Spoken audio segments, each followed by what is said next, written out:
السلام عليكم ورحمة الله وبركاته. بسم الله الرحمن الرحيم. الحمد لله رب العالمين حمدا كثيرا طيبا مباركا فيه والصلاة والسلام على رسول الأمين وعلى آله وصحبه أجمعين أما بعد. സഹോദരങ്ങളെ, സൂറത്തുൽ ബഖറയുടെ 26-ാമത്തെ ആയത്തിൽ അല്ലാഹു സുബ്ഹാനഹു വതആല പറഞ്ഞ ഇന്നല്ലാഹ ലാ യസ്തഹി അൻ യളിബ മസലൻ മാ ബഊലതൻ ഫമാ ഫൗഖഹാ, ഏതൊരു വസ്തുവേയും ഉപമയാക്കുന്നതിൽ തീർച്ചയായും അല്ലാഹു ലജ്ജിക്കുകയില്ല, അതൊരു കൊതുകോ അതിലുപരി നിസ്സാരമോ ആകട്ടെ എന്ന് അല്ലാഹു സുബ്ഹാനഹു വതആല പറഞ്ഞതിൽ അല്ലാഹുവിന്റെ ലജ്ജ എന്ന സിഫത്തുമായി ബന്ധപ്പെട്ട കാര്യമാണ് കഴിഞ്ഞ ക്ലാസ്സിൽ നമ്മൾ പഠിച്ചത്. ഇനി ഈ ആയത്തിലൂടെ അല്ലാഹു സുബ്ഹാനഹു വതആല പറഞ്ഞത് ആരെ ഉദ്ദേശിച്ചാണെന്നും അതുമായി ബന്ധപ്പെട്ട കാര്യമാണ് ഇന്ന് നമുക്ക് പഠിക്കാനുള്ളത്. ഈ ആയത്തിന്റെ വിശദീകരണമായി തഫ്സീർ പണ്ഡിതന്മാർ അബ്ദുല്ലാഹി ഇബ്നു അബ്ബാസ് റളിയല്ലാഹു അൻഹു, അതുപോലെ തന്നെ അബ്ദുല്ലാഹി ഇബ്നു മസ്ഊദ് റളിയല്ലാഹു അൻഹു തുടങ്ങിയ സ്വഹാബികളിൽ നിന്ന് റിവായത്ത് ചെയ്ത ഈ വിഷയവുമായി ബന്ധപ്പെട്ട കാര്യം ആ സ്വഹാബികൾ സംസാരിക്കുന്നത് നമുക്ക് കാണാം. അല്ലാഹു സുബ്ഹാനഹു വതആല മദീനയിലെ കപടവിശ്വാസികളെ കുറിച്ചാണ് ഇതിനു മുമ്പ് ഈ അധ്യായത്തിന്റെ തുടക്കത്തിൽ പറഞ്ഞപ്പോൾ, കപടവിശ്വാസികളെ കുറിച്ച് സൂറത്തുൽ ബഖറയുടെ തുടക്കത്തിൽ അല്ലാഹു സുബ്ഹാനഹു വതആല പറഞ്ഞപ്പോൾ അവിടെ അല്ലാഹു സുബ്ഹാനഹു വതആല മുനാഫിക്കുകളെ കുറിച്ച് പറഞ്ഞ ഉപമയിൽ നമുക്ക് കാണാം, മസലുഹും കമസലില്ലദീ ഇസ്തവഖദ നാറ, അവരെ ഉപമിക്കാവുന്നത് ഒരാളോടാകുന്നു, അയാൾ തീ കത്തിച്ചു എന്ന സൂറത്തുൽ ബഖറയുടെ 17-ാമത്തെ ആയത്തിൽ അല്ലാഹു സുബ്ഹാനഹു വതആല പറഞ്ഞ ഉപമയും, അതുപോലെ തന്നെ 19-ാമത്തെ ആയത്തിൽ അല്ലാഹു സുബ്ഹാനഹു വതആല പറഞ്ഞ ഔ കസയ്യിബിൻ മിനസ്സമാ, അല്ലെങ്കിൽ അവരെ ഉപമിക്കാവുന്നത് ആകാശത്തു നിന്ന് ചൊരിയുന്ന ഒരു പേമാരിയോടാകുന്നു എന്ന് അല്ലാഹു സുബ്ഹാനഹു വതആല പറഞ്ഞ ഉപമ.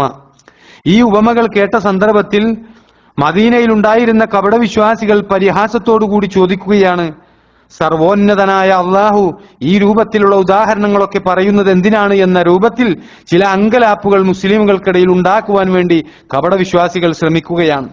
അതിനു മറുപടിയായിട്ടാണ് സൂറത്തുൽ ബഖറയിലെ 26, 27 ആയത്തുകൾ അവതരിച്ചത് എന്ന് മഹാനായ ഇബ്നു അബ്ബാസ് റളിയല്ലാഹു അൻഹുവിനെ പോലെയുള്ള, ഇബ്നു മസ്ഊദ് റളിയല്ലാഹു അൻഹുവിനെ പോലെയുള്ള സ്വഹാബികൾ റിപ്പോർട്ട് ചെയ്യുകയാണ്. ഇബ്നു കസീർ റഹിമഹുല്ലാഹ് അദ്ദേഹത്തിന്റെ തഫ്സീറിൽ ഈ കാര്യം എടുത്തുദ്ധരിച്ചിട്ടുള്ളത് നമുക്ക് കാണാൻ കഴിയും. സഹോദരങ്ങളെ, നബി സല്ലല്ലാഹു അലൈഹി വസല്ലമ മക്കയിൽ നിന്നും മദീനയിലേക്ക് വരുന്നതിന് മുമ്പ് അവതരിച്ച ആയത്തുകളുണ്ട്. അതായത് മക്കീ സൂറത്തുകളിൽ അല്ലാഹു സുബ്ഹാനഹു വതആല അങ്കബൂത്ത് അഥവാ എട്ടുകാലിയെ കുറിച്ച് പരാമർശിച്ചിട്ടുണ്ട്, ഈച്ചയെ കുറിച്ച് പരാമർശിച്ചിട്ടുണ്ട്, കൊതുകിനെ കുറിച്ച് പരാമർശിച്ചിട്ടുണ്ട്. ഈ പരാമർശങ്ങളെല്ലാം ഉൾക്കൊള്ളുന്ന ആയത്തുകൾ മദീനയിൽ ഓതി കേൾപ്പിക്കപ്പെടുകയാണ്. കപടവിശ്വാസികളുടെ സ്വഭാവത്തെ തുറന്നുകാട്ടിയ അള്ളാഹുവിന്റെ സൂറത്തുൽ ബഖറയിലെ ഉപമകൾ അവരുടെ ഹൃദയത്തിന് വലിയ പ്രയാസം സൃഷ്ടിച്ചപ്പോൾ ഈ രൂപത്തിലുള്ള പരിഹാസങ്ങളുമായി കൊണ്ട് അവർ രംഗത്തേക്ക് കടന്നു വരികയാണ്. അതുകൊണ്ടാണ് സഹോദരങ്ങളെ, ഈ എതിരാളികൾ മക്കീ സൂറത്തുകളിൽ പരാമർശിക്കപ്പെട്ട ചില നിസാരമായ ജീവികളുടെ പേരുകൾ പരിശുദ്ധ ഖുർആനിൽ ഉദാഹരിച്ചതിനെ വിമർശിച്ചുകൊണ്ട് ഈ രൂപത്തിലുള്ള നിലപാട് ഒരു ദൈവിക ഗ്രന്ഥത്തിന് ചേർന്നതല്ല എന്ന തരത്തിൽ ആക്ഷേപിച്ചുകൊണ്ട് ഈ കപടവിശ്വാസികൾ മുന്നോട്ട് വരുന്നത്. ഇത്തരം അപ്രസക്തമായ നിസ്സാരമായ പേരുകൾ പരിശുദ്ധ ഖുർആനിൽ ഉണ്ടാകാൻ പാടില്ലാത്തതായിരുന്നു എന്നതാണ് ആ മുനാഫിക്കുകൾ ആ സമയം വാദിച്ചത്. അവർക്കുള്ള മറുപടിയാണ് അല്ലാഹു സുബ്ഹാനഹു വതആല പറഞ്ഞത്, ഇന്നല്ലാഹ ലാ യസ്തഹി അൻ യളിബ മസലൻ മാ ബഊലതൻ ഫമാ ഫൗഖഹാ, ഏതൊരു വസ്തുവേയും ഉപമയാക്കുന്നതിൽ തീർച്ചയായും അല്ലാഹു ലജ്ജിക്കുകയില്ല, അതൊരു കൊതുകോ അതിലുപരി നിസ്സാരമോ അല്ലെങ്കിൽ അതിനു മുകളിലുള്ളതോ ആകട്ടെ, ഏതുമാകട്ടെ എന്ന് അല്ലാഹു സുബ്ഹാനഹു വതആല പറഞ്ഞത്. സഹോദരങ്ങളെ, അല്ലാഹു ഉപമകൾ നൽകുന്നത് എന്തിനാ?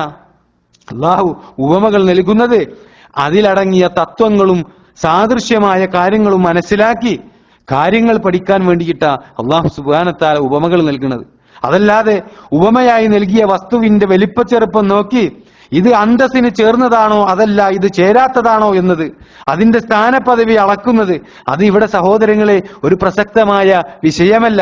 ഒരു കൊതുകിനെ പോലെ നിസാരമായ വല്ല വസ്തുവിനെയോ അതിനേക്കാൾ മുകളിലുള്ള മറ്റു വല്ല വസ്തുവിനെയോ ഉപമയായി എടുക്കുന്നതിൽ അള്ളാഹുവിന് ലജ്ജയൊന്നുമില്ല എന്ന് അള്ളാഹു സുബ്ഹാനഹു വ തആല പറഞ്ഞതിന്റെ താല്പര്യം അതാണ് ഇവിടെ ഈ ആയത്തിലൂടെ അറിയിക്കുന്നത്. എന്നാൽ സത്യം എന്താണ് എന്ന് അന്വേഷിക്കുന്ന, ശരിയായ നിലപാടുള്ള, ശരിയായ വീക്ഷണമുള്ള ആളുകൾ, അവരെ സംബന്ധിച്ച് അതിലടങ്ങിയ യുക്തിയും പരാമർശങ്ങളുടെ വ്യാപ്തിയും കൃത്യമായി മനസ്സിലാക്കുകയും ഇത് അള്ളാഹുവിൽ നിന്ന് അവതരിച്ചത് തന്നെയാണ് എന്ന് സത്യപ്പെടുത്തുകയും ചെയ്യും.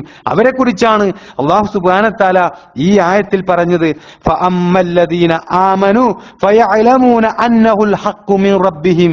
എന്നാൽ വിശ്വാസികൾക്ക് അത് തങ്ങളുടെ നാഥന്റെ പക്കൽ നിന്നുള്ളതാണ് എന്ന്, അത് സത്യമാണ് എന്ന് ബോധ്യമാകുന്നതാണ് എന്ന് അള്ളാഹു സുബ്ഹാനഹു വ തആല പറയുന്നത്. എന്നാൽ ശരിയായ വിശ്വാസം ഹൃദയത്തിൽ പ്രവേശിക്കാത്ത കപടവിശ്വാസികൾ, അവരുടെ ഹൃദയത്തിൽ ഒരു തരം രോഗമുണ്ടെന്ന് അള്ളാഹു സുബ്ഹാനഹു വ തആല ഇതിനു മുമ്പ് വ്യക്തമാക്കിയ കാര്യമാണ്. നമ്മൾ ആ ആയത്തുകൾ പഠിച്ചതാണ്. അവർക്ക് കൃത്യമായി കൊണ്ട് ആ കപടവിശ്വാസികൾക്ക് ഇതൊക്കെ സത്യമാണ് എന്ന് കൃത്യമായിട്ട് അറിയാം. പക്ഷേ അത് തുറന്നു സമ്മതിക്കുവാൻ വേണ്ടി ആ രോഗം ബാധിച്ച അവരുടെ ഹൃദയം സമ്മതിക്കുന്നില്ല എന്നുള്ളതാണ് അതിന്റെ കാരണം. അതുകൊണ്ട് തന്നെ ആത്മാർത്ഥമായി അല്ലാഹു സുബ്ഹാനഹു വ തആല ഖുർആനിലൂടെ പറയുന്ന കാര്യങ്ങൾ ഗ്രഹിക്കുവാനും ഒന്ന് ചിന്തിക്കുവാനും അതൊന്ന് അന്വേഷിച്ചറിയുവാനും അവരുടെ മനസ്സ് സമ്മതിക്കുന്നില്ല സഹോദരങ്ങളെ. അതുകൊണ്ടാണ് അവരുടെ ഭാഗത്തുനിന്ന് ധിക്കാരപരമായ വർത്തമാനങ്ങൾ കടന്നു വരുന്നത്.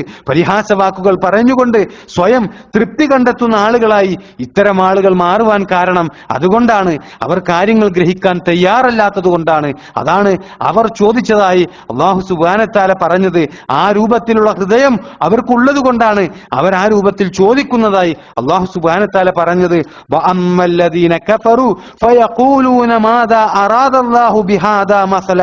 സത്യനിഷേധികളാകട്ടെ ഈ ഉപമ കൊണ്ട് അല്ലാഹു എന്താണ് ഉദ്ദേശിക്കുന്നത് എന്ന് ചോദിക്കുകയാണ് ചെയ്യുക എന്ന്. സത്യം അറിഞ്ഞിട്ടും അത് സ്വീകരിക്കാൻ തയ്യാറാകാത്ത ഈ ആളുകളോടുള്ള ഒരു താക്കീതും ഒരു പ്രതിഷേധവുമായി കൊണ്ടാണ് അല്ലാഹു സുബ്ഹാനഹു വ തആല തുടർന്ന് പറയുന്നത്, യുളില്ലു ബിഹി കസീറ വയഹ്ദി ബിഹി കസീറ.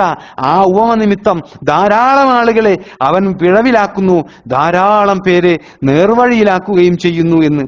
ഇവിടെ സഹോദരങ്ങളെ അല്ലാഹു സുബ്ഹാനഹു വ തആല പറയുന്നത് കപടവിശ്വാസികൾക്ക് അവരുടെ ദുർമാർഗവും നിഷേധവും വർദ്ധിക്കുവാൻ വേണ്ടി ഈ ഉപമകൾ കാരണമായിട്ടുണ്ട്. അത് കാരണമായിട്ടുണ്ട് എങ്കിൽ ഒരു സത്യവിശ്വാസിയെ സംബന്ധിച്ച് ഈ ഉപമകൾ അവരുടെ വിശ്വാസത്തെയും സന്മാർഗത്തെയും ഉയർത്തുവാൻ വേണ്ടിയിട്ടാണ് കാരണമായിട്ടുള്ളത് എന്നാണ്. സഹോദരങ്ങളെ, ഒരു കാര്യം നമ്മൾ വളരെ ഗൗരവമായി ഇതോടൊപ്പം മനസ്സിലാക്കേണ്ടതുണ്ട്. ഒരു ന്യായവും ഒരു മാനദണ്ഡവും ഇല്ലാതെ ഏതെങ്കിലും കുറെ ആളുകളെ അല്ലാഹു സുബ്ഹാനഹു വ തആല നേർമാർഗത്തിലാക്കുകയും അതുപോലെ തന്നെ കുറെ ആളുകളെ പിടിച്ച് അല്ലാഹു സുബ്ഹാനഹു വ തആല ദുർമാർഗത്തിലേക്ക് ആക്കുമെന്നല്ല ഈ ആയത്ത് നമ്മെ പഠിപ്പിക്കുന്നത്. ആരെയാണ് അല്ലാഹു സുബ്ഹാനഹു വ തആല ദുർമാർഗത്തിലാക്കുന്നത് എന്ന് കൃത്യമായി കൊണ്ട് അല്ലാഹു സുബ്ഹാനഹു വ തആല പറയുന്നുണ്ട്. ഇക്കാര്യം പറഞ്ഞതിന് ശേഷം അല്ലാഹു സുബ്ഹാനഹു വ തആല സൂചിപ്പിക്കുന്നത് അതാണ്. അതെന്താണ് സഹോദരങ്ങളെ? അല്ലാഹു പറയുന്നത് വമാ യുളില്ലു ബിഹി ഇല്ലൽ ഫാസിഖീൻ. അധർമ്മകാരികളല്ലാത്ത ആരെയും അത് നിമിത്തം അവൻ പിഴപ്പിക്കുകയില്ല എന്നാണ്. ഇവിടെ അല്ലാഹു സുബ്ഹാനഹു വ തആല പറയുന്നത് ഫാസിഖുകളെയാണ് അല്ലാഹു സുബ്ഹാനഹു വ തആല ദുർമാർഗത്തിലാക്കുന്നത് എന്നാണ്. യഥാർത്ഥ മാർഗം സ്വീകരിക്കാൻ തയ്യാറാകാത്ത, അല്ലാഹുവിന്റെ കൽപ്പനയെ ധിക്കരിക്കുന്ന, തെമ്മാടിത്തവും ദുർനടപ്പും ഒക്കെയായി നടക്കുന്ന, സത്യവിശ്വാസം സ്വീകരിക്കാത്ത ആളുകളെയാണ് ഇവിടെ ഫാസിഖ് എന്ന് അല്ലാഹു സുബ്ഹാനഹു വ തആല വിശേഷിപ്പിച്ചത്. ഇത്തരം ആളുകൾ അല്ലാഹുവിൽ നിന്നുള്ള നന്മയോട് ആഭിമുഖ്യമില്ലാത്ത ആളുകളാണ്. സമൂഹത്തിൽ പരമാവധി തിന്മകൾ നിലനിന്ന് കാണുവാൻ വേണ്ടി പരസ്പരം മത്സരിക്കുന്ന ആളുകളായിരിക്കും ഈ രൂപത്തിലുള്ള ഫാസിഖുകൾ. അതുകൊണ്ടാണ് ഇവർ വഴികേടിലായ ആളുകളിൽ ഉൾപ്പെടുവാൻ കാരണമായത് എന്ന് വളരെ ഗൗരവപൂർവ്വം സഹോദരങ്ങളെ നമ്മൾ മനസ്സിലാക്കേണ്ടതുണ്ട്. എന്താണ് ആ ഫാസിഖുകളുടെ ലക്ഷണങ്ങൾ എന്ന്, അതല്ലെങ്കിൽ ആരാണ് കൃത്യമായ ആ ഫാസിഖുകൾ എന്ന് അടുത്ത ആയത്തിൽ അല്ലാഹു സുബ്ഹാനഹു വ തആല പറയുന്നുണ്ട്. ഇൻഷാ അല്ലാഹ് അത് നമുക്ക് അടുത്ത ആയത്തിൽ പഠിക്കാം. അല്ലാഹു സുബ്ഹാനഹു വ തആല അനുഗ്രഹിക്കുമാറാകട്ടെ.